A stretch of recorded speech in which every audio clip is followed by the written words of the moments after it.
Hey guys, it's Simmy, and this is Wrestling Unlimited. As we are here on the 5th of September, almost said December, 5th of September 2021, to talk about everything that went down tonight on AEW All or Nothing. No, what the hell am I talking about? All Out, not All or Nothing. AEW All Out. I'm still reeling from how this show ended because this was weird. This was a very weird show. For the most part, it was really, really good. A lot of great wrestling, weird decisions in booking, and the crowd telling us we don't care about a couple of guys, mainly one guy, Christian Cage. But we'll get into all that. I'll give you all my thoughts and opinions, and I also want to hear from you guys, not just in text message form, but we're going to take your calls. Yes, you heard me right. I'm going to take your calls, guys. I'm going to take your calls at the end of the review. The number is right there in the thing, but it'll pop up again. It is 510-906-1341. Once we get through the review, I will take your calls, and we'll talk about this show. We'll talk about everything that went down from the three big debuts, the three debuts, the return match of CM Punk and how that went, and all in all, a really good show. But with that, I want to say thank you for joining me here. Twitch.tv/PWU Unlimited, YouTube.com/Pro Wrestling Unlimited, and Twitter.com/PWU Unlimited. Remember, if you are watching on Twitch, you can help us out a couple of different ways. You can help us out in the live chat by donating Twitch bits, or hit that donate button down below. Also, remember on Twitch, you can subscribe to the channel one of two different ways. Subscribing is pretty simple. You can either do a tiered subscription or you can subscribe with Amazon Prime. Because if you're already paying for Amazon Prime, you link it to your Twitch account, bada bing, bada boom, there you go. You can subscribe to us because you don't only get free games. You don't only get free stuff for games, but you also get, well, one free subscription to any Twitch channel. We'd greatly appreciate it if you used it on us here, Pro Wrestling Unlimited. But if you say, I don't pay for Amazon Prime, well, you got to know somebody that does, like your mom, your dad, your sister, your brother, your aunt, your uncle, your girlfriend, your boyfriend, your husband, your fiance, the guy that bagged your groceries at the Safeway, the girl that gave you your fries at McDonald's. Say, hey, do you have Amazon Prime? Yeah. Can I link it to my Twitch? Yeah. I'm going to subscribe to PWU Unlimited. But on the flip side, if you're watching over on YouTube, you can help us out a couple of different ways with a super chat or a super sticker donation, just like Greg Bryson. Really do appreciate that guy. Super chats, the super stickers, the donations, the bits, all of that helps us keep going here at Pro Wrestling Unlimited, and they're very, very appreciated. I just want to say that. And remember, you can also subscribe to the channel as a channel member by hitting that join button down below. All you got to do is subscribe, and you get early access to news, early access to podcasts, early access to non-news videos, and so much more. Plus, you can get all of that by subscribing to Pro Wrestling Unlimited on Patreon, patreon.com/PW Unlimited. But with that, it looks like the chat crapped out for me. Hold on, it's frozen, it looks like. Let me refresh my YouTube really fast. Double check this. All right, we're good. Also, remember, top of the chat, Twitch and YouTube, hit up that poll and let me know what you thought about tonight's show. But with that, we've got this show to talk about. This dang show. And trust me, I may have a couple, maybe one at least. Well, I know one at least, unpopular opinion. I'm going to talk about a match that I thought they booked bad. And you guys can agree or disagree with me. I don't care. First off, we had the buy-in, where basically the buy-in is just, hey, did you watch their Road 2 show on TNT? No? Well, you can watch it here, plus we'll give you a match.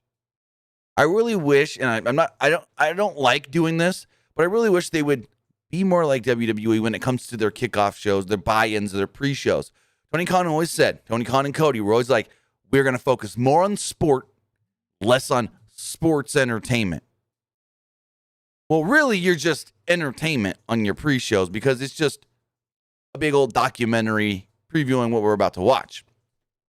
I really think they need to get somebody to do actual pre-shows, like in sports, like WWE does with their pre-shows.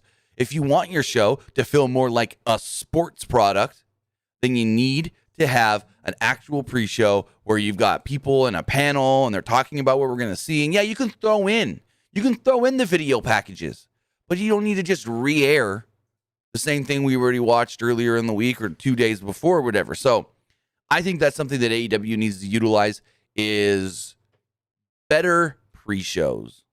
But as far as the pre-show does go, we did have, and my glasses are all fogged up, we did have a 10-man tag team match. It was the Hardy Family Office against Jurassic Express and the Best Friends. And this was a really fun, good way to get the crowd hyped up for what we were about to see. Hardy and Taylor started it out, but Hardy wanted Orange. Yuta tagged in, and Hardy wasn't having it until Orange tagged in. Luchasaurus tagged himself in at one point, and Hardy tagged out to Evans, who immediately was taken out with a slam and a German suplex, that is. Jungle Boy then tagged in, covered for a 2. Jungle Boy hit a step-up arm drag followed by a drop kick, pausing to take in the admiration of the crowd. Yuta and Cassidy tagged in. Different times, though. No. Yeah, Yuta and Cassidy. Yuta and Isaiah Cassidy, a Private Party. And the latter worked together with his Private Party partner to double-team Yuta. At one point, Hardy distracted Luchasaurus, allowing Private Party to chop him down and send him into the ring post. Orange Cassidy walked up and hit weak kicks on all 3 before sending Hardy to the floor. Private Party hit a double-team move, almost a standing shooting star into a senton on Orange, but Taylor came in, took everybody out. At one point, Yuta and Taylor hit stereo planchas on Private Party on the floor. Jungle Boy fought off both of Private Party and hit a sheer drop brainbuster on Cassidy. Jungle Boy and Evans hopped on their respective partners' shoulders, and Jungle Boy got the better of the exchange. Cassidy tried a crossbody on Jungle Boy, Cassidy tried to crossbody Jungle Boy off Luchasaurus' shoulders, but Jungle Boy turned it into a power slam, and I've got a hair on my glasses. That's what's bugging me. Okay, hold on. Give me a second, guys. There we go. Now I can see. I had a hair going right over my glasses here. Weird. The Blade then gets involved. I'm like, oh, typical AEW. You got to have somebody get involved that's not actually in the match. He tried to distract Jungle Boy, but Marco Stunt got involved. He jumped on Luchasaurus' shoulders. This was a cool-looking move because it looked like the way they filmed this, the camera was up like this, and he looked like Marco jumped about 12 feet down off of Luchasaurus' shoulders onto the Blade. And, yeah, the Blade gets taken out. Jungle Boy then locked on the snare trap on Angelico, and he taps out. After the match, the Butcher would make his big return. Apparently, he's been dealing with a thumb issue. He would attack Orange Cassidy, hit him with the powerbomb. Then they tried to cut Orange Cassidy's hair, but then about half of the babyface locker room ran down, including the Varsity Blondes, Dark Order, and Top Flight. And the Hardy Family Office ran off, stating, "This isn't over. We're not done with you, Orange Cassidy." And I go, this is no. I am over this. I don't like this at all. Then all of a sudden we hear some yelling, and it's Dan Lambert at the very top of the building. He's with the Men of the Year. He's with Jorge Masvidal. He's with Junior Dos Santos and Andrei Arlovsky. He was in one of the press boxes, and he berated the fans. Ethan Page then said that he and Sky have the gift of gab, and everyone loves to hear him. No, he goes, "We're great dressers, and everyone knows it." And Sky goes, "They got eyes." He goes, "We also got the gift of gab, and people love to hear us talk." And Sky yells, "They got ears." And I'm like, what? He then said that they are extremely dangerous men. Sky then said that they have to take it to the next level with their friends, American Top Team. Lambert then said everyone here is just waiting for his instruction on whose ass to kick and win. And I go, this was cool for like a week or two. You bring the guy in, he takes the power bomb from Lance Archer, and there you go. But now it's, we'll see how it goes. I think I just don't know if Jorge Masvidal and Arlovsky and Junior Dos Santos are actually going to do anything. They've just been guys standing around, and that's where I'm skeptical on this.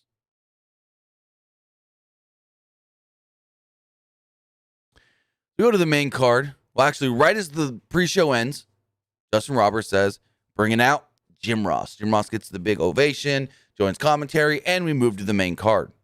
Also, I don't know how many of you did or remember the AEW pay-per-view, now on Fight TV in the United States. I don't know how many of you watched it on Fight TV. I surely did. But it is now on Fight TV in the United States, so that's really cool. We opened up the main card with a 13. Actually, hold on. How long was the pre-show match? I didn't get a time for that one. No. 13.5-minute match. It was Miro and Eddie Kingston. And this was hey, we're going to go out there and we're just going to beat the crap out of each other. But we're going to do it in a very entertaining way that doesn't just seem like two guys just brawling. There was thought put into this match. Trust me, you could tell. There was thought put into this match. So Miro bull rushed at the start, and they both went for their respective finishers early, forcing Miro to roll to the floor. Back in the ring, Kingston poked Miro's eye and landed a machine gun chop in the corner. Multiple machine gun chops. Miro nearly fought out, but Kingston turned the momentum into the exploder suplex, forcing Miro to roll to the floor again. Miro baited him and threw Kingston into the barricade. Kingston came back with a boot to the face. And this match right here started really ramping up with the energy. Like it started off good, but then it just started getting really good and physical from here. Kingston ran the apron, looking perhaps a cannonball senton, but Miro caught it and turned it into a power slam on the floor. I like that move. Miro repeatedly set Kingston back first into the ring post and then back into the ring. Miro went for the cover, but Kingston kicked out at 1. Miro turned the target to his the target of his attack towards Kingston's hands in an attempt to limit the grip strength so he couldn't hit a DDT. There's an extended beatdown spot at the hands of Miro here. Kingston fired back with slaps, single forearm shot, and Miro sent him to the mat. Kingston landed chops and went for the backdrop suplex, but Miro easily fought out of this. So Miro's got the advantage. Miro's basically whooping his ass, but then Kingston would have like what they call brights of brilliance, where he would fight back and fight back and fight back. Miro one time basked in his own glory, basically, allowing Kingston to avoid a corner attack and hit an enziguri because, well, Miro kind of played up to the crowd a little too long. Shoulder tackle sent Miro back to the floor. Kingston then hit a dive, but Miro cut it off with the right hand. Upon re-entry back into the ring, Kingston caught Miro with a Saito suplex. He couldn't follow it up, though, and Miro landed in some strikes. They traded right hands in the center of the ring until Kingston hit 2 straight backdrop suplexes and got a very close near fall. Miro again rolled to the outside to avoid a spinning back fist. Kingston at one point made it to his feet. Where my notes just froze. Give me 1 second, guys. Oh, Kingston avoided a bicycle kick and hit a fisherman suplex bridge. Miro attacked Kingston in the corner and followed this up with a former Machka kick to the section. He doesn't call it the Machka kick anymore. It's basically the same move. He then called for the game over and locked it on. Kingston made it just a couple feet from the ropes and was eventually forced to break before Miro could fall back and lock it in fully. Kingston hit the desperation DDT, but the official was putting the turnbuckle pad back on the top rope after it was pulled off earlier, leading to him jumping over and starting the count late. And this was one of 2 times where they made their referees look stupid. Actually, it happened twice in this match, so 1 of 3 times. Usually, we see the turnbuckle get pulled off. The referee says, hey, don't do that. Don't fight in that corner. And sometimes they'll go put it back on, but they don't take their time like this referee was here. I can't remember exactly who the referee was. You guys can let me know in the comments or the live chat. But he's taking his time putting the back on, trying to do it, and it doesn't even go on. So then all of a sudden, the crowd starts going, 1, 2, and the ref goes, wait, why are they counting? Oh my God, I need to get over there. 1, 2, Miro kicks out. And I'm like, Tony Khan likes to book his referees as incompetent idiots. So they're going back and forth for about 60 more seconds. And it looks like they're about to fight in the corner. So the referee runs over and goes, no, no, no, no, no, no, no, no. Don't fight in this corner. The pad is off. And so Miro is kind of like, the ref's in the corner. Miro's looking at him like this. Eddie Kingston's behind Miro. Miro donkey kicks Eddie Kingston right in the nuts.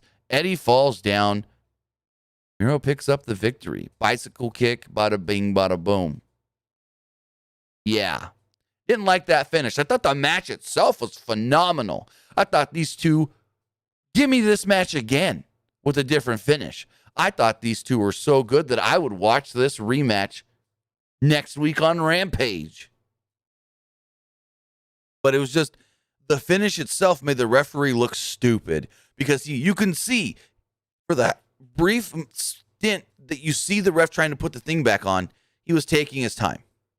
And then it didn't even go on. It fell off the turnbuckle pad. So that wasn't the only time refs looked dumb tonight because they made Aubrey look stupid as well. So next up, we had a 12-minute match or so with Jon Moxley and Satoshi Kojima. Better than I was expecting. I'll say that for sure. This was better than I was expecting. I mean, I wasn't expecting a bad match or anything, but this match delivered. I will say that this match delivered. So Kojima wanted a handshake early, but Moxley flipped him off. Also, if you guys haven't heard the news, Moxley is the brand new GCW World Champion. Moxley came down repping that company on his hoodie, GCW hoodie. GCW hoodie. So yeah, I thought that was really cool that they let him wear the GCW hoodie, which it's AEW. They're gonna let these guys do whatever they want because Tony Khan doesn't want to upset anybody. Anyways.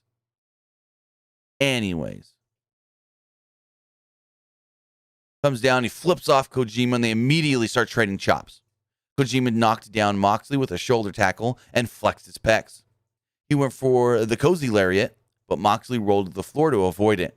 So Kojima kept up the attacks with a plancha. He rolled Moxley back into the ring, but Moxley caught him upon re-entry with the tope suicida. Back in the ring, Moxley attacked the taped-up hand of Kojima with stomps. He laid in some knees and hit big-time corner chops.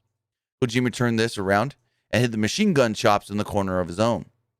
He followed this up with a running elbow and a Bacchiaro elbow for a 2. At one point, there was a cozy cutter that was countered into a rear naked choke attempt. Moxley turned it into a release suplex for a 2. Kojima kicked out, and Moxley immediately turned into an armbar, forcing Kojima to maneuver towards the ropes to force the break. Kojima countered a paradigm shift and hit a brainbuster. Kojima then called for the lariat, and Moxley reversed into a German suplex. He laid in repeated lariats of his own before being forced to hit a running knee strike. Kojima turned a paradigm shift into a left arm lariat and a cozy cutter, which led to a double down spot. They exchanged forearms here for a little while in the middle of the ring until Moxley ran into a rolling elbow and rebounded. Hit a clothesline and got a 2 off of it. Moxley locked on a bulldog choke, but Kojima reached the ropes to break the hold. Kojima then caught a kick and hit mulligan chops. Moxley then hit a headbutt, avoided a lariat, and hit a paradigm shift. He then grabbed him, hit a second paradigm shift, and picked up the victory. So Moxley, of course, does defeat Kojima, as everybody expected. Moxley's in the ring, and he's looking around. He's like, yeah, this is cool. And then all of a sudden, Kaze Ninair plays. Yeah, Kaze Ninair plays. And out comes none other than Minoru Suzuki. I lost my shit because I go, oh my God, we're getting Suzuki Moxley. When? I don't know. But yes, please. Crowd's chanting, holy shit. Crowd's going nuts. Moxley's elbow, I forgot to mention, got fucked up in this match, and he's got blood all down his arm. All down his arm. Blood all down his arm. Suzuki gets in the ring, takes off his jacket, throws it down. Crowd goes wild. Throws an elbow at Moxley. Moxley throws an elbow back, and the blood splashes all around the neck of Suzuki. They trade forearm after forearm after forearm. Suzuki boots Moxley. Suzuki shrugs off a lariat and locks on a rear naked choke, allowing him to hit the Gotch-style pile driver and leaves Moxley laying. Yes, he left Moxley laying. It was announced towards the end of the show. These two will do battle not on like the next pay-per-view, not on some special GCW show or whatever, not on New Japan Strong. No. This coming Wednesday in Moxley's hometown of Cincinnati, Ohio, on Dynamite. Suzuki versus Moxley this Wednesday on free TV. Get your popcorn ready, folks. This one's about to be what Jim Ross would call a barn burner.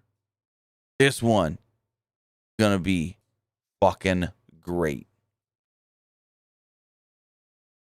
So next up, we had the AEW Women's World Championship on the line. It was Dr. Britt Baker, DMD, against everyone's favorite alien, Chris Statlander. Match went about, what did I write it down here? Just shy of 11 and a half minutes. I thought this match was good, but it was, in my opinion, and you guys don't have to agree with me, one of the weaker matches on the night. So, they performed chain wrestling early on, and Statlander went for the spider crab, but Baker had it scouted. Baker called for DMD from the crowd, but Statlander made her boop herself instead. Statlander climbed the ropes, but Baker turned it into a draping neck breaker. Baker then set Statlander to the floor and hit repeated stomps. Back in the ring, Baker kept up the attack until Statlander sent Baker into the corner. She hit a running knee, but Baker came back with a sling blade. Statlander kind of avoided a curb stomp attempt and hit an inside hook Falcon Arrow for a 2. Baker hit a nice cradle sequence, followed by a spike DDT for a 2. Rebel gave Baker the glove as he was going to go for the lockjaw, but Statlander basically had it scouted, and she caught her with a kick and a high angle kick at that. Baker countered the Big Bang Theory, though, into a cradle for a 2. She then flatlined Statlander into the turnbuckle pad. Fought on the top rope, with Statlander having to essentially deadlift Baker over her head for a superplex. Statlander went back to the top, but Baker rolled away as she went for the Area 451. She then went for the lockjaw. Statlander fought out and hit an electric chair face buster, followed by a scissor kick for a 2. Towards the end of the match, Baker climbed the ropes and hit a diving destroyer. They called it the Pittsburgh Sunrise, which is basically Adam Cole's Panama Sunrise. Foreshadowing. Followed this up with the curb stomp, got a near fall off of it, locked on the lockjaw. Bada bing, bada boom. Baker picks up the victory. Britt Baker retains the AEW Women's World Championship. Cool. In the back, Andrade and Chavo are interviewed about Pac and his travel issues and all that. And they're like, we know you have messed with Pac's travel before. Was this all your guys' doing? And Andrade's like, oh, no, that wasn't me. He looks at his assistant. Was it you? Chavo, was it you? And Chavo goes, huh? What? What are you talking about? I what? Did we who? And basically you realize, oh, yeah, they fucked with Pac. So I don't know why this match needed to be taken off tonight. I have no clue. But the travel issues, that reasoning, bullshit. I was told that Thursday it's a bullshit reasoning.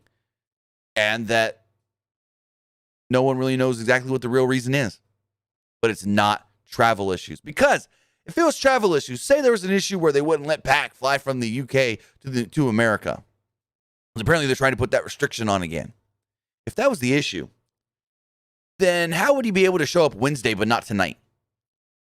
Which in turn, you would think he'd have to show up Tuesday, be there a day early. They ain't going to fly him in from another country day of and hope he makes it. So he's going to come in the day early most likely. And so it's like, what's the difference of him getting in Saturday or even today and the middle of the week? Like, that just doesn't make sense to me. I don't know what the real reason is, but again, I call bullshit on travel issues. Going forward, we had the best match of the night, and I got some things to say about this match. Good and bad, but more good, and actually they kind of turned me. So, I don't know who these guys were, but there were some rappers, and they performed the Lucha Bros theme when they came out. I guess one may have been Mike. I think his name's Mike Ruckus, the guy that does a lot of the music for AEW. I don't know who the other performer is. Don Callis joined commentary as this match got underway. And this match, so I've always crapped on Young Bucks Lucha Bros matches for being all about spot. Planned out spot, leading to the next planned out spot, leading to the next planned out spot, and it's too planned out, and they do the whole, and they did some of that tonight. They do the whole, oh, well, I'm going to do this move while you do that move, and we're going to watch each other, and we're going to do them at the same time, and we're going to this and that, and they did a couple of those tonight, which I didn't like. I'm never gonna like that. But as far as Lucha Bros versus the Young Bucks, I actually really loved this match. And I don't know if I've ever said that about a Lucha Bros Young Bucks match before, that I loved it. I've always said that they're great and I liked them a lot, but I don't think I've ever said I loved it like I do for this one. So they've turned me. As far as saying, yeah, they had a lot of those pre-planned. You can see them coming. Oh, I don't like the way they set that up in spots. Like there was one where I think it was, we'll get to it when we get to it, but there was a spot with Pentagon and Matt Jackson both doing moves, and they waited for each other to be set up. They then looked at each other and both went, miedo, and then did the move. Like, it's so stupid. No, you don't do a move while your opponent or your partner's getting attacked. You just drop the other guy and say, screw you, Nick Jackson. I'm going to go hit your brother so my brother doesn't get hit. I hate those kinds of spots. They didn't do many in this match. This was phenomenal. One of the best tag team matches I've ever seen. The best tag team steel cage match I've ever seen. I will say that for sure. And these two teams teed off right away. The Bucks immediately tried to escape, and they're thrusted into the steel. They come crashing down. Both teams use dos-a-dos, little rope-a-dopes before the Lucha Brothers hit stereo enziguris. Nick was sent into the cage before Penta hit a thrust kick on Matt. Phoenix hit a step-up Hurricane Rana on Nick, followed by a diving kick to the posterior of Matt Jackson for a 2. The Lucha Bros repeatedly, sent the Bucks into the cage. They hit stereo spears into the cage at one point, and the Bucks avoided the follow-up, though, with them crashing, the Lucha Bros, that is, into the cage. They then hit a double-team Kamagoye on Phoenix, followed by a backstabber on Penta. Matt powerbombed Phoenix into the cage as Nick landed a hard soccer kick on Penta. Matt produced a chain. Not really sure where he got it from. He just had the chain all of a sudden. And he started choking Phoenix with it. He went for another powerbomb into the cage, but Phoenix Hurricane Run'd him out of it before Penta hit a sling blade followed by a backstabber for a 2.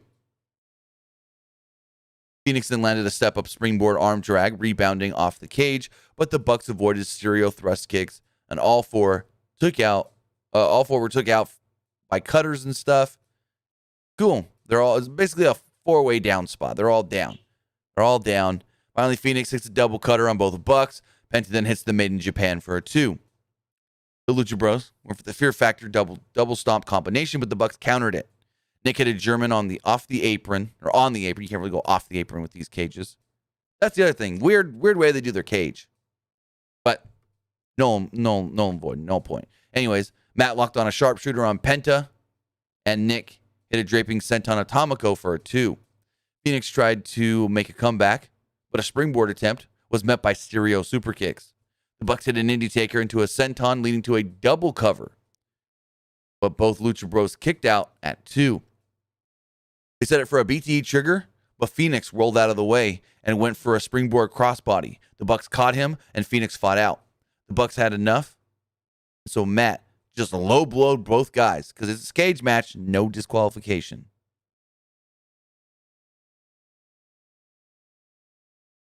Going forward, there was a more bang for your buck that got a 2. Bucks ripped at the mask of the Lucha Brothers. They lawn darted Phoenix face first into the cage. Brandon Cutler then came out and tossed a bag into the cage. So it's like, yeah, the cage is supposed to be meant to keep the elite out, but it was like Cutler still gave him shit. So it's like, what the hell? Inside was a shoe covered in thumbtacks. And Penta, at this point, was a stuffed pig. He was bleeding like crazy. Not sure exactly where the blood, like what spot busted Penta open so bad, but he was bleeding pretty bad. Nick Jackson was bleeding a little as well. Matt set up Phoenix for the thumbtack boot, but Penta got in the way and took the bullet himself. The Bucks then sent Penta face first into the boot. Penta was pouring blood at this point. The Bucks then set up for a BTE trigger, but first opted to superkick Phoenix with a thumbtack boot. They hit the BTE trigger on Penta, but Phoenix broke up the cover at the last moment for an awesome last-second near fall. Phoenix was bleeding here as well. Phoenix kicked his way out of a double team and made a one-man cover with a Hurricane Rana, a one-man comeback with a Hurricane Rana and a corkscrew kick. At one point, Phoenix then hit the Blackfire driver on Matt for a great near fall. All four men were hobbling around at this point.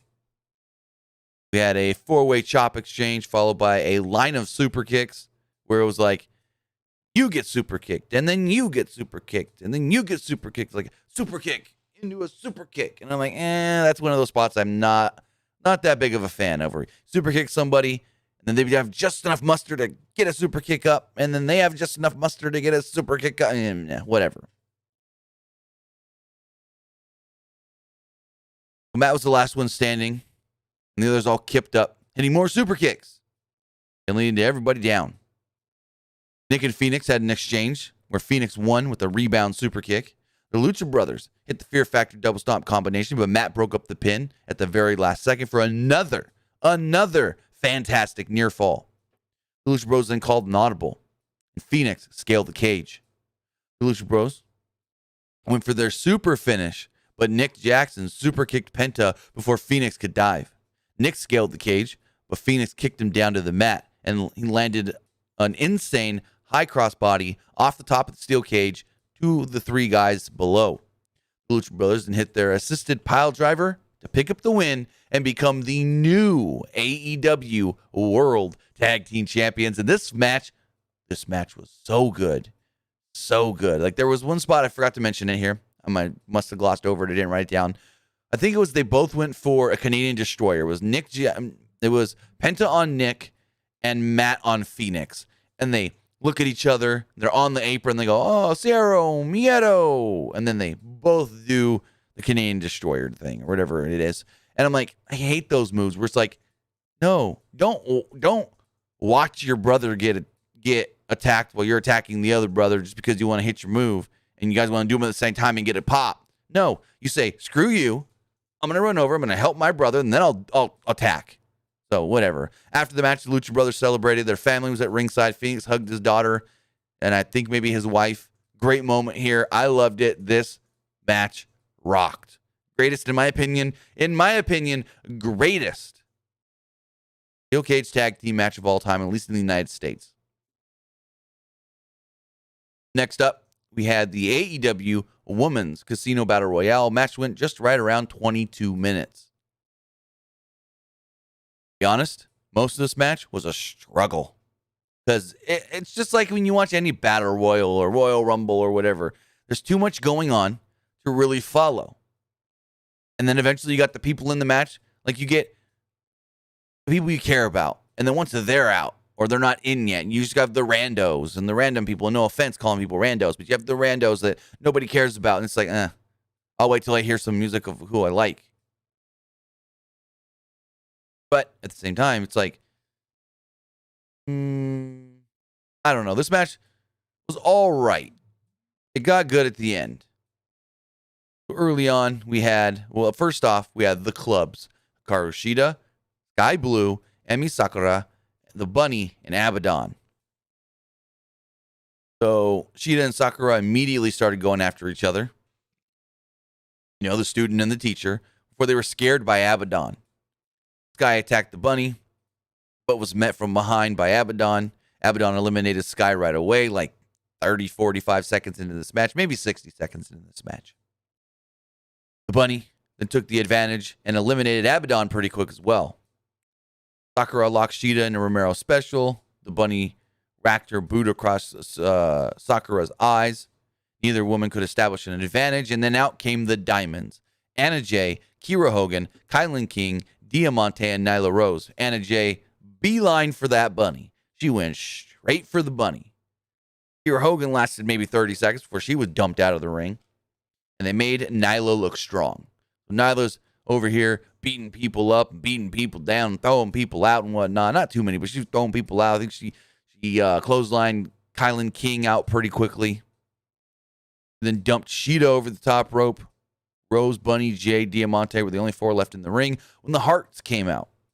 The Hearts were Thunder Rosa, Penelope Ford, Riho, Jamie Hayter, and Big Swole. Swole got a good reaction. They did the whole Swole, Swole.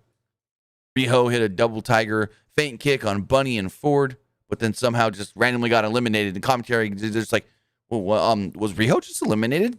I thought she went through the ropes. Maybe she went over the ropes. We don't know. Again, it happens in these kinds of matches. There's so much going on, you can't follow everything. Vicky Guerrero was screeching at ringside at this point when Swole eliminated Diamante, but was in turn eliminated by Jamie Hayter. Finally, the Spades would make their way out. Ty Conti, Red Velvet, Layla Hirsch, Jade Cargill, and Rebel. Conti used some acrobatics to score the advantage and avoid elimination. And freaking Layla Hirsch runs in, and she just starts German suplexing everybody. And she even German suplexed freaking, this is a sight to be seen, Nyla Rose. Because Nyla Rose is legit like what? 5'6", 250 pounds at least, if not bigger. And Layla Hirsch is 4'11" at that. Runs up behind Nyla, grabs her, pulls, nothing happens. Pulls, nothing happened. Pulls, boom, German suplex. Nyla Rose. I liked it. Made her look strong, but eliminated her pretty quickly as she's the small one, so Cargill couldn't just press her up, walk over to the ropes, throw her on a bunch of people at ringside. Penelope Ford was eliminated right around this time as well, so was Anna Jay and the Bunny. It was time for the Joker, and everyone's counting down. And apparently there was some Tessa Blanchard chant in this match as well. I think they were chanting, hold on, I have a tweet. Because I was like, what the hell are they chanting right now? And I didn't know. But they were chanting, I have the tweet right here because someone responded to my tweet when I said, what the hell are they chanting?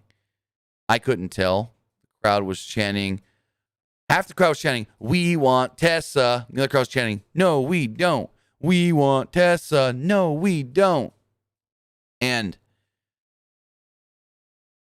we're sitting here and they're counting down in 5, 4, 3, 2, 1.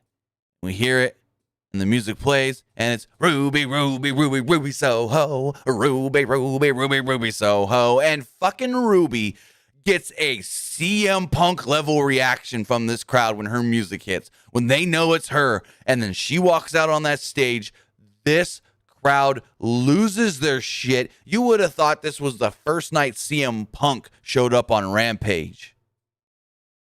And Twitter goes crazy in a good way. Support for her. You've got people in WWE. You've got people in Impact. You've got people in all the different wrestling companies. They're all basically saying the same thing. It's great to see when great things happen to a great person.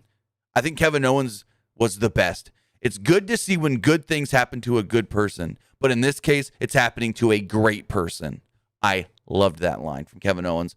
We saw other people, hashtag Ruby Soho from Liv Morgan. We saw just a bunch of different wrestlers showing support for Ruby, saying that she's getting her moment. She's finally getting the reaction she's always deserved. And I agreed that the former Ruby Riott, the former Heidi Lovelace, now Ruby Soho, who is officially All Elite, they had tweeted that out, is a fantastic performer. One of the best women in the world right now. From an in-the-ring standpoint. We haven't really heard her, especially in WWE, cut many promos. We saw her do like backstage things with the Riot Squad and stuff. She was always good there. But now I hope AEW gives her more of a platform where she can speak and do her thing and this and that. And I think she's going to thrive. She came out, huge reaction. She went straight after Jade Cargill. Rosa hit a step-up Hurricane Rana with an assist from Soho. Cargill took out Soho with an inside-out suplex and then eliminated Jamie Hayter. Conti and Ford had an exchange as Cargill eliminated Red Velvet. Cargill celebrated, but was eliminated by Rose. Conti eliminated Ford, but was immediately eliminated by Nyla Rose. The final 3 came down to Ruby, Nyla, and Thunder Rosa. 2 smaller wrestlers teamed up on the bigger girl, and they eliminated her. So it was just Ruby Soho and Thunder Rosa, and I go, oh, give me this match. Just make it a singles match. I would like, and this is something TNA has done. I think it's TNA that did this. They do their battle royals, but when it come down to the final 2, it would turn into a match, pinfall submission. It wouldn't be a eliminate over the top rope anymore. Once it comes down to the final 2, it's a match. Usually it would go an extra 4 or 5 minutes, not long or anything, but it's like we just saw that, and that was good. Now we can't wait till we see the actual match. But I thought these 2 worked really well together. They were hitting big chops early on once it was just them, and they exchanged running elbows. Soho countered a Fire Thunder driver and sent Rosa to the apron. Rosa brought Soho to the apron, where Soho was hanging by her hand. AEW does this too much. When it comes down to the final 2, they fight too much on the apron. It's like Lance Archer and Eddie Kingston. They were fighting on the apron before Lance Archer won. And it's almost every battle royal they do. The final 2 are on the apron. Anyways, Soho blocked a pump kick and hit a knee strike. Soho tried to suplex Rosa to the floor, but then Rosa went for the Death Valley driver. Soho fought out and sent Rosa into the turnbuckle. Agamagiri followed this up by Ruby Soho to cause the elimination of Thunder Rosa. Ruby Soho wins the Casino Battle Royal and a future shot at the AEW Women's World Championship. I thought the stuff there at the end was great. Ruby and Thunder looked amazing together. I can't wait till we just get that singles match on Dynamite or whatever. But yeah, Ruby and AEW is going to be banger. Next up, it's, quote, the final fight. Chris Jericho versus MJF. Match went 21 minutes. Well, right under 21 minutes. And boy, do I have shit to say about how this match ended. Good match, but you make your referees look stupid. And it's like, we want to show that MJF could have won, but Jericho's going to win in the end, and we'll get to it when we get to it. So we see the classic Chris Jericho countdown.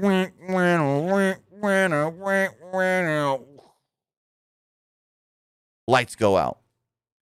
Comes up on the screen, the same font and color style and everything, where it would say Jericho, Y2J, but it says Jericho's last match. And then we hear it. MJF's music plays. I don't know exactly MJF's music off the top of my head. MJF's music plays. He walks out. He got that crowd good. Then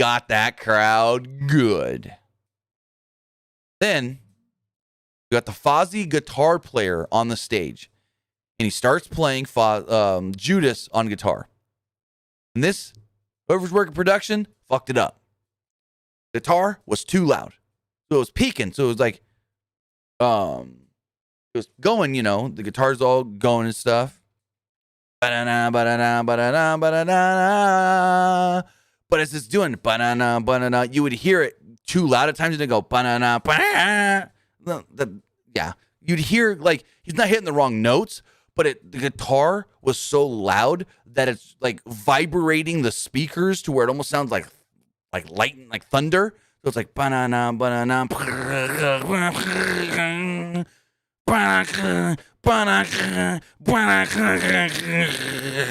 I'm like, ugh. And it ruined the entrance because you can hear the crowd, but you can barely hear the crowd. It was supposed to be this awesome, dope entrance where it's just a guitar playing and the crowd sings the entire song.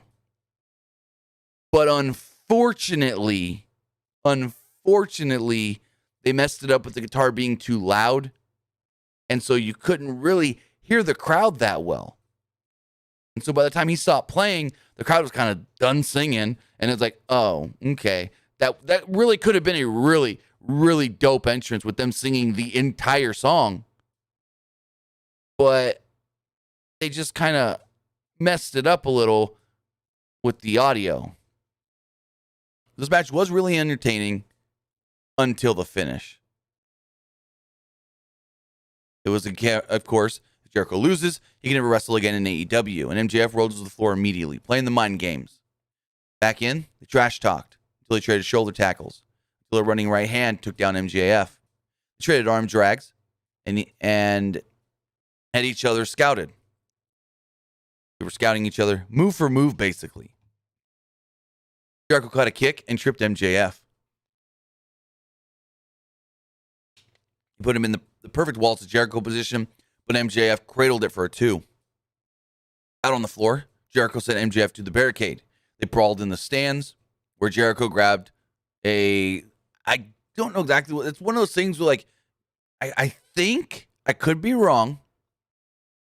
You have, like, ropes or whatever to, like, block things off, and you connect the ropes to it, and it's like the stand with the foot on the thing, and he grabs it and throws it at MJF.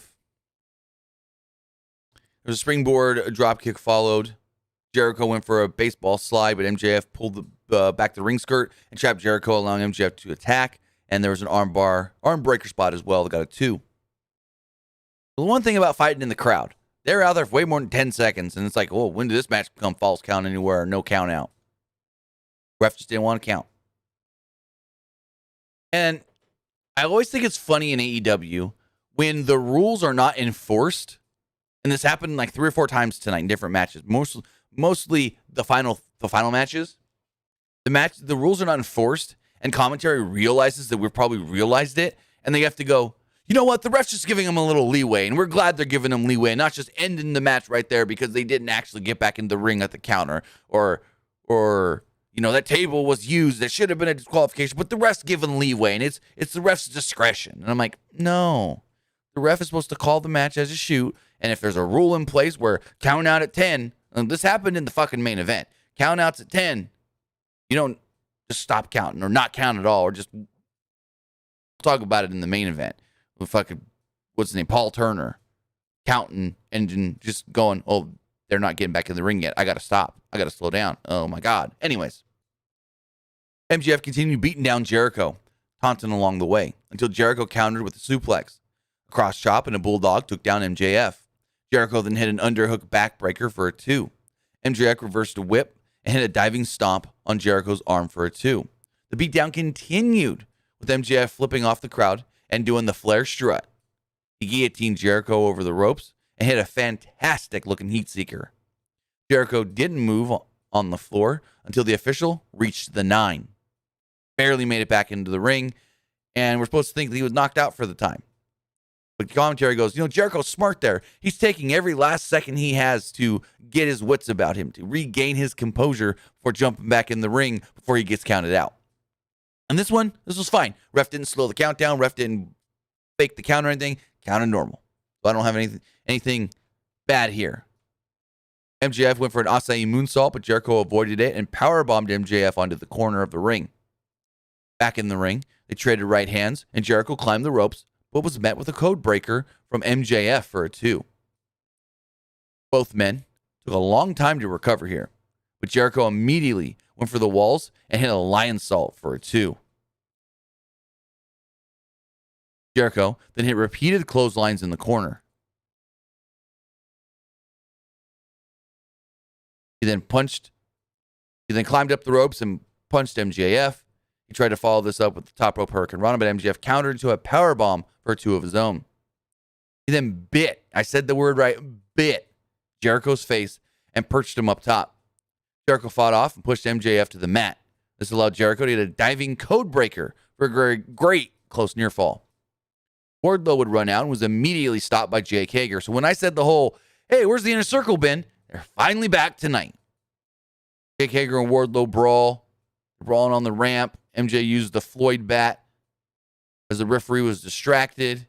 He hit a Judas effect. We thought it was for the win. Referee Aubrey Edwards. Now this is where I get pissed. Referee Aubrey Edwards is counting the pin. 1, 2. Jericho's foot's on the ropes. 3. She does her whole call it. MJF wins. They play MJF's music. You know, MJF's music plays. She declares him the winner. But then a ref comes down and goes, no, you messed up. He's not the winner. Look, Jericho's foot was on the ropes before you got to a 3 and this and that. And I go, okay, and And she's like, oh, hold on. Justin, come here. And so you got Paul Turner out there, I think is who it was. You got Aubrey Edwards, and they're like, and he says, because Chris Jericho actually got his foot on the ropes before the 3. Referee Aubrey Edwards has informed me that this match will continue. And I go, no! Are you fucking kidding me? The referee's decision is final no matter what. If the ref fucks up, oh well. Here's the thing they could have done. They could have done the whole thing where it's like, you know what? MJF technically won this match. Aubrey counted the 3 for MJF. Yes, Jericho got his foot up there. He can complain, piss, bitch, and moan all he wants. He should have not lost right there. So he does this whole thing. He goes, you know what? The referee's decision is final. She didn't see it. Aubrey called it. She said, I lost. I'll do the whole I'm retired gimmick. But if at any time Jericho wants to come back, he can go, you know, Max, you didn't really beat me. Maybe in 6 months or whatever. He says, give me one more chance. Give me one more shot to earn my career back. Because if you think about it, Max, you didn't really beat me at All Out. I stood behind the referee's decision, and I stood behind our stipulation for all this time. But now, I think I deserve one more shot for my career. And they can do that. Not immediately, not in 3 months, 4 months, maybe 6 months to a year down the road. Give Jericho some time off to just do whatever he wants, not have to wrestle for a while. But to come down and tell the referee, you fucked up. It's like, okay, but the referee's decision is final. It doesn't matter what you say or what you do. We're supposed to believe that whatever the ref calls is what happens. Not another ref can come down and just be like, no, I didn't like that. You didn't see that. You didn't this, da-da-da-da. Don't. Just keep going. I don't like that. It makes your referees look stupid. It's like, oh, so he's going to overthrow her decision? So why should we care about her decisions going forward if we know now, or any referee's decisions, if we know now, oh, yeah, someone else will just come out and go, you messed up, so yeah. No, there should be mess-ups like this, or should go mess-ups, where the ref calls it. It's not right because he got his foot on the ropes, but oh well, she didn't see it. How many times in wrestling have we had that finish where, oh, he got his foot on the ropes, but the referee never saw it? The referee never saw it, so that was the finish. Or he got his foot on the ropes, supposed to break the hold, but he ended up tapping out because the ref didn't see it. That's the finish. But to have someone come down and say, you messed up, keep the match going, I didn't think that was right. I didn't like that at all. I didn't like that one bit, the way that this match went, because it basically told us MJF technically won this match, but we're going to keep him looking strong, giving him the win, but Jericho has to win in the end. Yeah. So MJF's music plays, like I said. They restart the match. He's all pissed off. Jericho's still laying there with his foot on the ropes, and Jericho just rolls him up and gets a close near fall. MJF then turned this roll up into a salt of the earth. Jericho rolls MJF up and turns it into a Walls Jericho. After a long fight, Jericho sat deep in the walls, and MJF taps out. This wasn't it. Because to me, once they did the whole, the ref was wrong, restart the match, it just fell flat. Jericho was out there with the Inner Circle. They celebrated, and Jericho gets to keep wrestling. I really wish that would have been the finish, and then they could have played off of that down the road, where, you know what, Max? Technically you won, but technically you also didn't. Next up, it was the highly anticipated, most talked about return. CM Punk versus Darby Allin. Even though, just 1 week ago, we actually saw CM Punk in the ring, wrestling. It was Ricky Rabies against Jack Spade for the DWL, the Duffy Wrestling League. You guys don't know what I'm talking about. I'm talking about the greatest show on TV right now. Well, one of Heels on the Stars. That show is phenomenal. CM Punk was on last week's episode. Got to watch tonight's episode now. But CM Punk was on last week's episode. He played a character named Ricky Rabies. He wrestled Jack Spade, the character of Stephen Amell. Technically, we've seen Punk wrestling over the last 7 years. And it was just 1 week ago. But of course, that's a television show. We don't know how many times they said cut and then action and stopped the match, started the match, and started the match. They didn't do a lot of stuff. They did some stuff, but they didn't do too much. But yeah, Heels. If you ain't watching Heels, go watch Heels. It's a great show. I'll tell you right now, I'm not going to spoil anything, but there was an episode so far that had literally no wrestling in it, and it was still great. Literally no wrestling in one of the episodes, and it was still great. And I actually loved that they did that, because this is a show that wrestling fans will love, but non-wrestling fans can love as well. And having episodes where there's just no wrestling, it's just character progression and story, is great. Great. Great. But also was great for what it was supposed to be. Now, no one's going to go out there and say, Darby and CM Punk had a 5-star match, or Darby and Punk had a 4.5-star match, or Darby and Punk had a 4-star match. I'll give this 3.5, 3 3/4 at best. But for what this was supposed to be, CM Punk versus Darby Allin, and CM Punk's first full real match in 7 years, I thought these two couldn't have done much better. I thought this was great for exactly what it was supposed to be. Darby comes down, got a banger skateboard, got a skull on one side on the bottom and Punk's face on the other. I'm like, where do I buy that board now? Anyways, he's got this skateboard, comes down to the ring, and he sits in the corner. Punk makes his way out. The crowd starts chanting, welcome back, welcome back, welcome back. CM Punk, CM Punk. And they're doing the whole thing. And Darby's just sitting in the corner. So Punk goes, all right, I'm going to sit too. He sits there, cross-legged, waiting for Darby. He's like, I got all the time in the world. Darby finally stands up. Punk finally stands up. Back themselves up into their corners. Punk says, yes, I'm good. I'm ready to go. He tells the referee. The referee asks him, are you ready? He says, yes. You can read his lips. He goes, yes, I'm ready to go. The ref, ding, ding, rings the bell. They lock up. Allin landed an arm drag, and Punk came back with the shoulder tackle as the crowd does another welcome home chant. They had a technical exchange until Punk landed a scoop slam. Things started off slow here. It felt like Punk told Darby probably in the back, let me get my wits about me. Let me feel it out. And then when I'm ready, I'm going to tell you to go, and we're going to go. And that's exactly what happened. He ran the ropes till Punk caught Allin in a fireman's carry position, forcing Allin to escape before getting maybe hit with the GTS. Back inside, Allin hit a step-up arm drag and a coffin splash in the corner. Remember, also, Sting did not come down. He came out with Darby, but did not come down. He didn't want anything to be like, oh, I fucked up this match or this and that, or I caused an interference or a distraction. No, it was just straight up, no Sting, Darby, Punk. Punk reversed a hammer throw and sent Allin hard into the ring post through the ropes.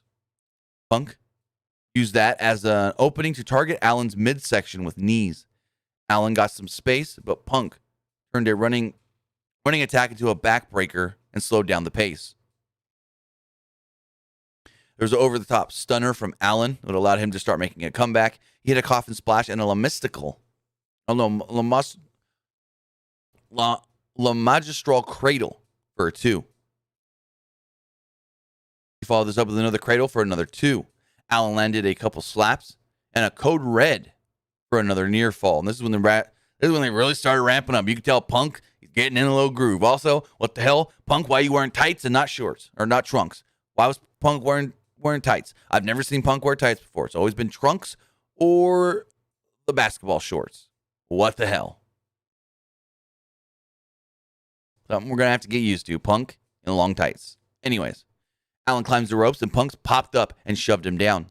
Punk went for a top rope back suplex, but Allin turned it into a crossbody for a near fall. A cradle exchange ended up with Punk in a perfect position for a GTS, and he hit it. But the impact sent Allin all the way out to the floor. Punk waited and let the referee do his count so he can catch his breath, and Darby sat there till 9 and then jump back into the ring. At one point, slowed the count down a little bit. But, yeah, whatever. Punk hit the corner knee and a short arm clothesline before calling for a GTS one more time. And at one point, the crowd starts going, CM Punk, CM Punk. And he goes, that was weird. Very weird. Where they start chanting CM Punk and he's like, and I'm like, and they kind of like, CM Punk. And I'm like, why did you just tell him to stop chanting? That's very weird. He just told him to stop chanting his name. I don't get that part. But he picks up Allen, but Allen fought out with repeated elbows. Punk falls to the mat face first, and he keeps on with the elbows. Darby, that is, elbow after elbow. He pulls the arm up so he can hit the elbow right in the neck, back of the neck right here. Boom after boom after boom after boom. Allen then crushes him with his tope suicida after Punk rolled to the floor. Allen then hit a flipping senton off the top rope all the way to the floor below. Allen then rolled Punk into the ring and taunted him. But Punk sat up to avoid a coffin drop. Basically laid there long enough and sees the Darby's coming, so he sits up. Darby misses the coffin drop. Allen rolled Punk up for 2. He applied the Last Supper cradle. Punk kicks out. Punk then pops up and hits a single leg drop kick. Looked great. Great snap, great extension on it. Allen then hopped on Punk's shoulders. Punk readjusted himself because Allen jumped up in like a electric chair drop position. Punk readjusts, pops Darby, boom, right down. GTS, Darby's dead. 1, 2, 3. CM Punk picks up the victory. This match was exactly what it needed to be. And it was great for what it needed to be. Again, it ain't going to be no 4 or 5-star match. No one's going to go out there. Maybe because the crowd and all that. Maybe UC Meltzer give it a 4-star. I don't think it's worth more than 3 3/4, 3.5. But hey, I thought it was good, especially for what it was supposed to be. After the match, Sting comes out. He shakes the hand of CM Punk. They try to help Darby up, and Darby's like, I got to help myself up. He helps himself up. They all kind of embrace, and there we go. Then next up, the buffer match between that and the main event. Some may say this is what killed the crowd. Some may say maybe it's because the main event was a rematch. It was Paul White against QT Marshall. The match went about 3 minutes, and there was a lot of outside interference. White dispatched the factory members Aaron Solo and Nick Camarado early before the match even started. He hit repeated overhead frying pan chops. QT fought out and threw a low drop kick to take the big man down. But White quickly sent QT out of the ring. QT went for a running diamond cutter, but White just pushed him off and hit a massive back body drop. Aaron Solo tried to jump up on the apron, and he was dispatched with the chop. White then took out Camarado with a running crossbody, choke slammed QT, and picked up the victory. Again, the match went 3 minutes. 3 minutes. They let us know that this coming Wednesday is Minoru Suzuki versus Jon Moxley.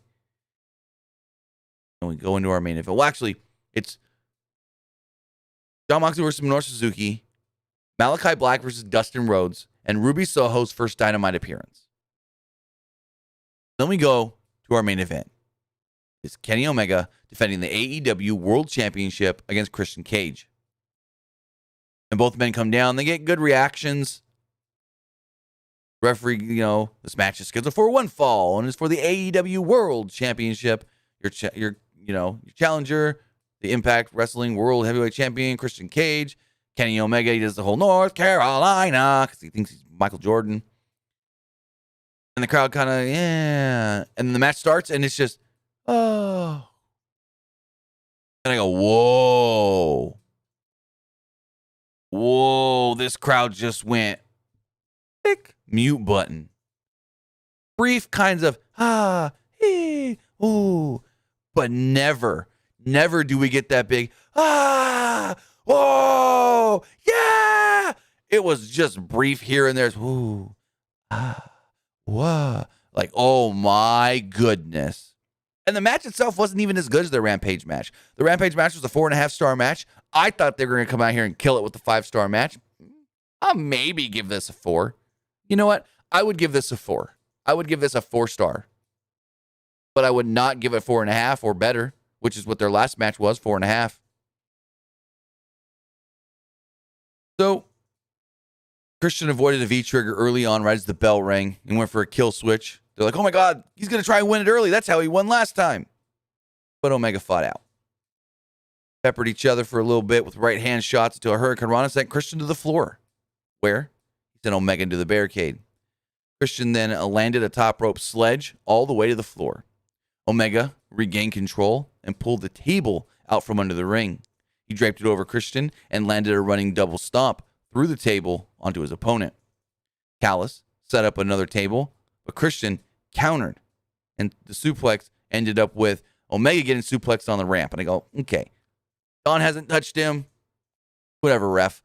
But they're doing this whole thing where they're teasing suplexes through the table, and the ref's counting 4, 5. Guys need to get back in the ring. You guys really need to get back in the ring. And then he comes out of the ring, and he goes over to the guys and says, you guys really need to get back in the ring. This match needs to be in the ring. You know, you guys really need to fight in the ring. And he gets back into the ring, and he's like, come on, guys. And they finally get in the ring. I'm like, the ref looks dumb. Like, he doesn't want to count them out, but they won't get back in the fucking ring. Like, they got to hit their spots. And the ref's trying to do his count. And he's trying to not look dumb, but he's looking dumb because he gets to 5, and he never gets to 6, and he should have got to 7, 8, 9, should have got to fucking 10. Anyways. Where was I? Back in the ring, Christian laid in some chops. Omega raked Christian's eyes and hit a basketball dunk bulldog for a 2. He continued to beat Christian down with a corner attack and a back suplex for a 2. Omega perched Christian on the top rope, where Christian tried to fight back, but Omega pushed Christian all the way to the floor. Out on the floor, Omega slipped on a moonsault attempt off the barricade, but quickly readjusted and hit one. They moved back into the ring, where Christian fought back with right hands, and Omega whipped him into the corner hard, hit a Ushigoroshi, and followed up with a 2. At one point, they were fighting at ringside, and Omega goes to do like a springboard off of the barricade. So he jumps up, goes to land right on top of the barricade, slips, falls right on his ass. This could have been bad. Kind of looks around, laughs, and then readjusts and does it. Whatever. He hits a moonsault off the barricade to Christian on the floor. They get back into the ring. Omega climbs the ropes, but Christian popped up and knocked him down. Christian did a top rope Hurricane Rana to take down Omega on down to the mat and start his comeback. He traded right hands where Omega had the power advantage. Christian avoided a corner elbow and went for the 10 punches. Omega put Christian in an electric chair, where Christian fought out and landed 10 more punches. Well, not 10, but a number of more punches. He choked Omega over the second rope and hit a drop down right hand. They both countered each other's big moves. Christian then fought out of a you can't escape and hit his signature reverse DDT for a near fall. Omega came back with the right hand and went for a power bomb, eventually settling to drive Christian into the corner. Christian reversed the corner attack by hitting a tornado DDT.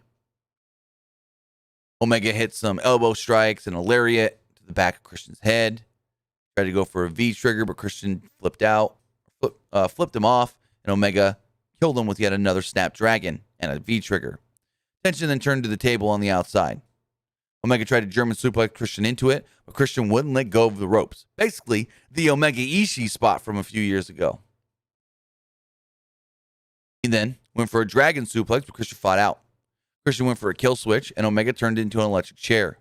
Christian escaped a one-winged angel attempt and snapped Omega over the top rope and speared him to the floor through the table. Back inside the ring, and this didn't even get a pop from the crowd. It was more like a, oh. Didn't even get a big pop from the crowd. Speared through the table. Back in the ring, Christian spears the back, or the spine, as they said, of Kenny Omega. And they're going. He tries to go for the kill switch again, and they start fighting in the corner, and they start fighting on the top rope. And it looks like he's going to go for an avalanche kill switch.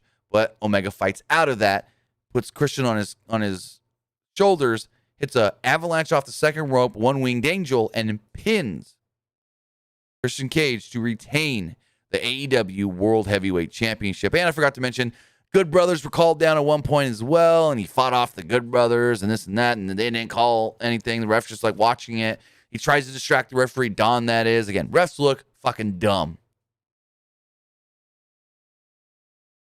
But regardless, Omega hits the one-winged angel off the middle ropes, and the Bucks come out to celebrate. Then they start attacking Christian. So Jurassic Express come out to make the save as the crowd finally starts chanting something, and they start chanting, yes, yes, yes, yes. Omega grabs the mic and said, nobody is on my level. There's nobody here that can beat me. There's nobody here. There's nobody at all. What did he say? There's nobody here that can beat me. If there is, they're not here, they're retired, or they're dead. And the lights go out. Crowd goes nuts. They think Bryan Danielson. And all of a sudden, on the screens, if I'm dying, I'm lying. If I'm lying, I'm dying. It says Adam Cole. And the crowd loses their shit. Adam Cole comes down to the ring, gets into the ring, looks straight in Omega's face and says, Adam Cole, baby! And of course, as they should, if you follow BTE, Omega and the Bucks look like they've seen a ghost. Cole walks over to the Bucks, looks at them, looks at Jungle Boy, wah! Knocks out Jungle Boy. He then looks at Omega and the Bucks, arms out, big ol' hug to the best friends. Bands back together. I think this is stupid.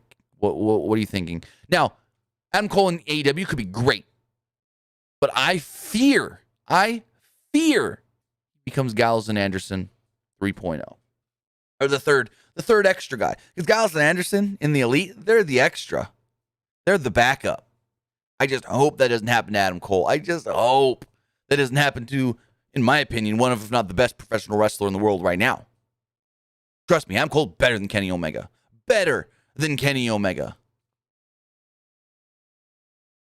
And I just hope with him now being in the Elite, he doesn't become just the guy that's there to help Kenny. The extra guy in the group. And so he knocks out he knocks out Jungle Boy. They all hug and everything. He grabs the mic and he's like, "You guys ready for a little story time with Adam Cole?" And he doesn't give a story or anything. Omega then goes, "This is crazy. This is wild. But I'll do what you guys want. I'll end it how you want. I'll bid you adieu." He said, "Good night," or "Goodbye," and "Good night." And as he does, we hear, vroom, vroom, vroom.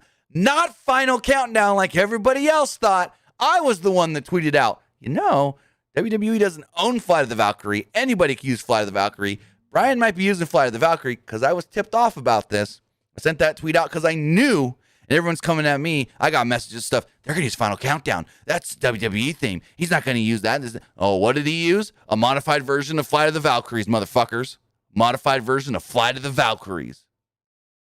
Everyone coming at me. It's got to be Final Countdown. You had people during the show tweeting out the lyrics to Final Countdown during that main event and stuff. And I'm like, no, it's not. It's not Final Countdown. I tweeted this for a reason. Because I was tipped off and told that he's using at least part of that WWE theme because it is a song that is a real song, Flight of the Valkyries, that anybody can use. Now, the second part of his theme, I didn't really catch too much, but it's not just Flight of the Valkyries. WWE basically just used Flight of the Valkyries with a little like reverb and guitar in here and there. But this is awesome. Plays, crowd goes wild. Comes out, makes a save for Christian and Jurassic Express, leads to an all-out brawl. 4-on-4. I don't know where the Good Brothers went. They just fucking appeared. But it's 4-on-4. The babyface cleared the house. Brian lifts up the arms of the babyfaces. Crowd cheers wildly. We've got Luchasaurus. We've got Jungle Boy. We've got Daniel Bryan. We've got Christian Cage.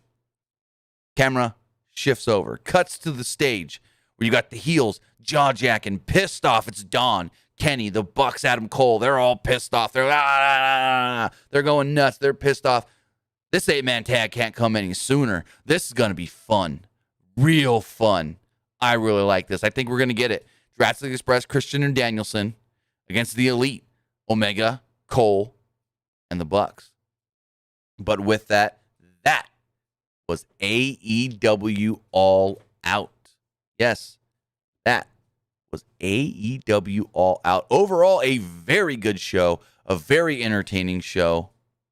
No show could be 100% perfect. That show was really, really, really, really good. You know what I think? Now, it's time to hear what you guys think. If you guys do want to let me know what you thought, you can either text or call 510-906-1341. Again, the number is 510-906-1341. Before we get to that, we're going to check the polls as far as the Twitch poll goes. 90% of you liked tonight's show, with 10% saying it was just all right. As far as the YouTube poll does go, 88% of you liked tonight's All Out pay-per-view. 7% thought it was all right. And actually, 6% of you did not like the show. 6% did not like the show. Hey, each their own.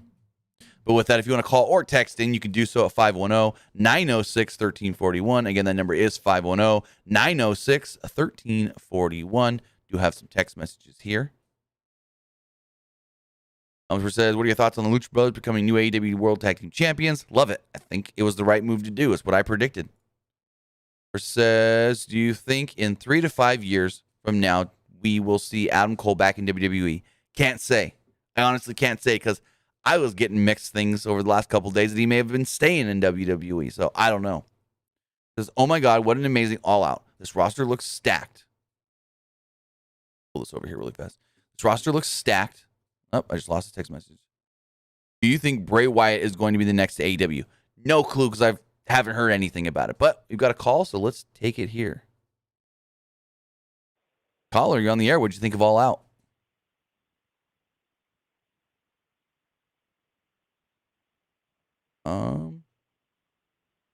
I'm not hearing anything. I don't know if it's on my end or yours. Give me 1 second to check something. But I do not hear the caller. I don't know if the caller is trying to talk. If you are trying to talk, caller, give me one brief second, and I will try to fix this really quick. All right, let's see if that works. I don't know. If you want to try calling again, you can do so. For some reason, it didn't work. I didn't hear it, and it didn't register any audio.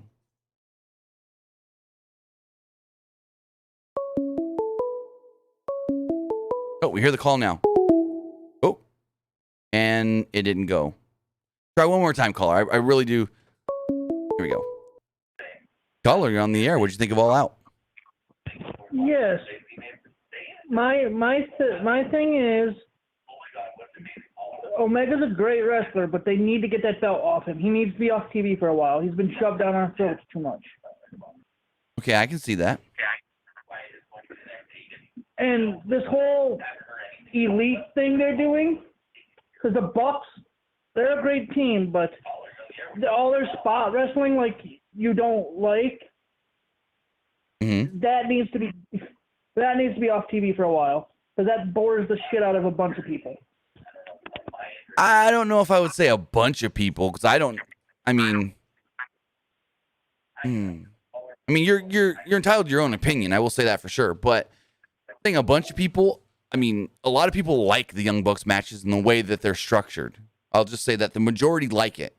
The structure's fine, but all the big spots. But that's what I mean by the structure. I guess that's what they were used to in Japan, because that's how Japan wrestling's structured. Mm-hmm.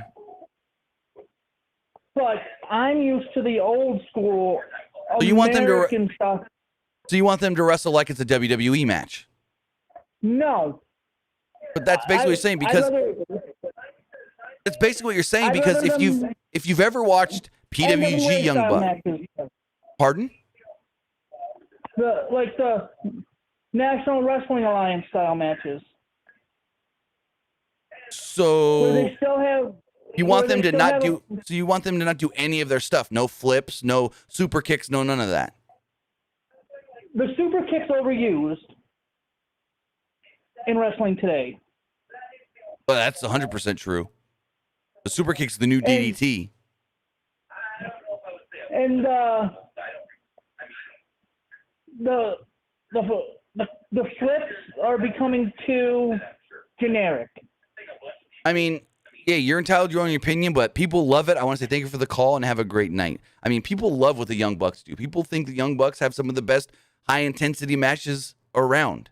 But to say that they can't be doing flips anymore, it's like, what are you going to tell Rey Fenix not to do a flip? You tell Rey Mysterio and Dominic not to dive out of the ropes? Like, not trying to bury the caller or anything, but it's just like, to say that they need to wrestle like the NWA, I don't know about that one. I just don't know about that at all. And they need to have slow, methodical plotting matches? No.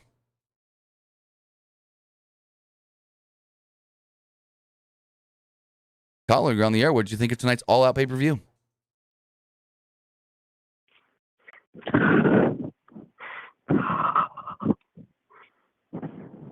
And not taking that caller anymore.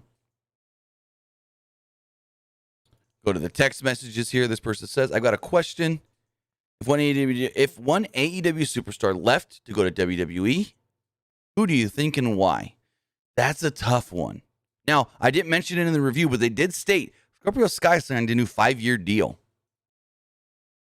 That's interesting. Scorpio Sky signed a new 5-year deal. As far as who could leave AEW for WWE, I know before AEW was a thing, Triple H really wanted Hangman. I'm not saying he's going to leave and go to WWE, but there's a Triple H really wanted Hangman. I'll just say that. Going to the next text message here. This person says, do you see Adam Cole versus CM Punk anytime soon? I think that would be a great match. Or Brian Danielson. This person literally wrote Daniel Bryanson. It's Brian Danielson versus Sammy Guevara. Brian Danielson versus Sammy Guevara would be cool. Not anytime soon because it doesn't fit into what he did tonight. Let's take another call. Caller, you're on the air. What did you think of tonight's All Out? So I really thought All Out was like pretty good. I really enjoyed the tag team match, and I really enjoyed the CM Punk match, and I also enjoyed the Paul White match. I thought that was pretty good for his debut match, and then I also enjoyed the main event. And just one more thing before I have to go. Sure. So I was streaming. So first, when All Out started, I was streaming on Bleacher Report, and that stream, it was terrible. So I got like really mad that like I couldn't even watch the pay-per-view. So I contacted Bleacher Report, and they gave me a refund. And so I switched over to Fight TV. Awesome. And I was able to finish the pay-per-view without any problems. So, Nice. That is great to hear that they gave you a refund like immediately. yes, and I'm so thankful that like I did that, and Fight TV was so much better than Bleacher Report.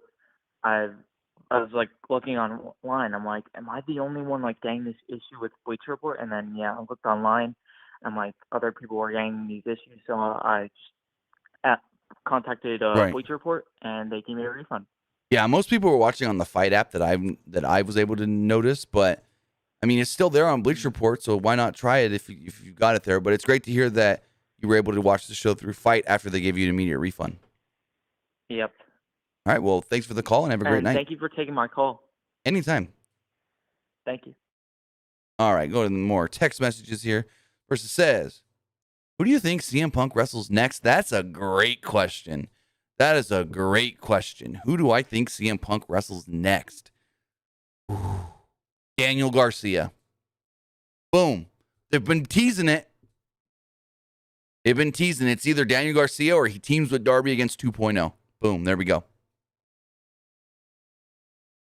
Says, I'm sorry, but Bryan debut was not that special. Not even a top 5 debut ever. Huh? In top 5 in AEW, top 5 in all of professional wrestling. I can see if you would put it not top 5 in all of wrestling debuts, but it's top 5 AEW debut of all time. That's for sure. Versus, well, WWE 2K22 got to be so outdated. What does that have to do with anything? I don't understand that one at all.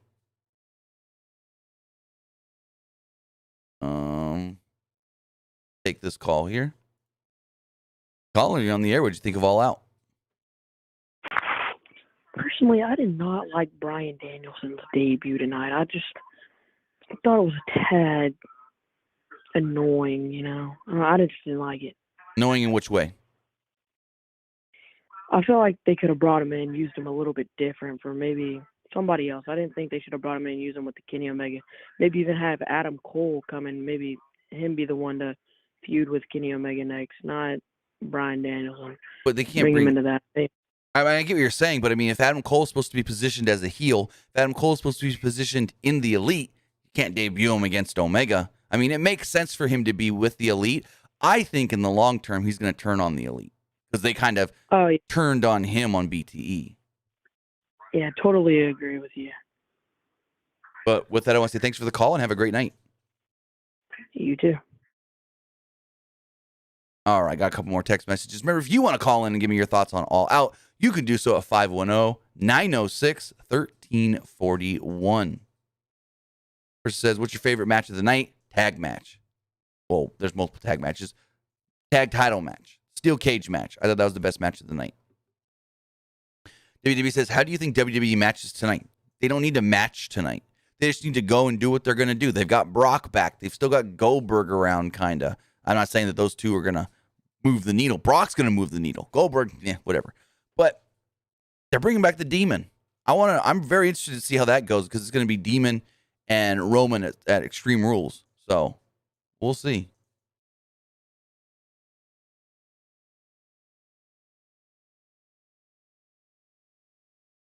This next text message says, I have another question. Is AEW becoming WWE 2.0?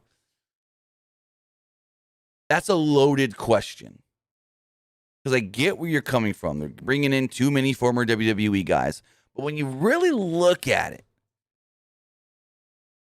they're bringing in now guys like Malachi Black, Bryan Danielson, Adam Cole, who were all big name stars before they even got to WWE. Yes, their star rose in WWE. They became more popular in WWE. Throw CM Punk in there as well. They became more popular in WWE. They became big stars in WWE. But they were all some of the biggest names out of WWE before they went to WWE. So those going to AEW, it does make sense. It works. It's not that they're just poaching WWE. Now, when you bring guys in like Miro, you got Cody, you've got, all these different guys that are straight from WWE, that's different. But guys that made their name before they were even in WWE and that were at the top of, hey, Bryan Danielson was probably the most popular wrestler not in WWE before he signed. CM Punk was probably one of, if not the most popular wrestler not in WWE in the United States before he signed. Adam Cole was right up there as well. So Adam Cole fits in fine because he's with these guys. He's been with these guys. He was part of these guys. So I get where you're coming from. But some of the guys they've been getting, like I said, Bryan Danielson, CM Punk, Adam Cole. And who's the other one I just mentioned? There was 4 I just mentioned. I can't remember the other one now. They're fine. Oh, Malachi Black. Well, let's take this call. Caller, you're on the air. What'd you think of All Out? I give it 9 out of 10. Okay. The main event, after the match, it was just epic. It couldn't have been done any other way. Agree. Because, I would like to see Daniel Bryan and Kenny Omega at Full Gear for the next pay-per-view. I think that would be a really good match for Bryan. Yes. I totally agree. And honestly, if it was me, I would have Bryan maybe wrestle 2 matches just to build 2 Omega, but I wouldn't have him wrestle too much before that pay-per-view. So they keep his big match with Omega special. Because what I've said about AEW is you've kind of do too much on the weekly shows to where when you do stuff on pay-per-view, it's not always special. So I think they need to limit him. Maybe have him limit him so that way on Rampage or something, Yeah. Limit him so that way when he does That- wrestle in the pay-per-view, it's like, holy crap, this is going to be big. Or maybe have like a big match at the New York show or something. Right. Maybe that's Like where they with do the 8-man someone- tag. Yep. That would be I actually didn't think about that. That would be a good idea for the Yeah. 8-man tag. Definitely. Or the Florida show that they have coming up soon or something. But yeah. That'd be a tough one because it's a Saturday night Dynamite, and I wouldn't put a big match Yeah. like that on a Saturday night when you know the rating's going to be down. Yeah. But with anyway, that, thank you. yeah, and thanks have for a the good call night. and have a great night. Yeah. Yep. All right, got a couple more text messages to get through here. If anyone else does want to call in, I will take those final calls. First says, do you think it's going to be Hangman Page versus Kenny Omega at Full Gear? No. Like I just talked with the other caller, it's probably going to be Bryan Danielson. And this last person says about WWE 2K22, they're probably saying because all the wrestlers leaving, that doesn't matter. It doesn't mean they're outdated. If they're not in the company, they're just not going to put them in the game. Like usually you get guys that get cut and they don't get put in the new game. So it's all good. They got till March to pull them out of the game if they're engraved in the game. If there's something that's like really, really big, there's like you have to keep them in, you keep them in.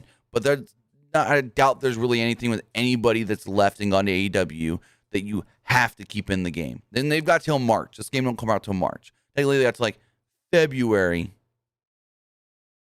to finalize everything. But with that, those are all our text messages. I want to say thank you guys for joining me here.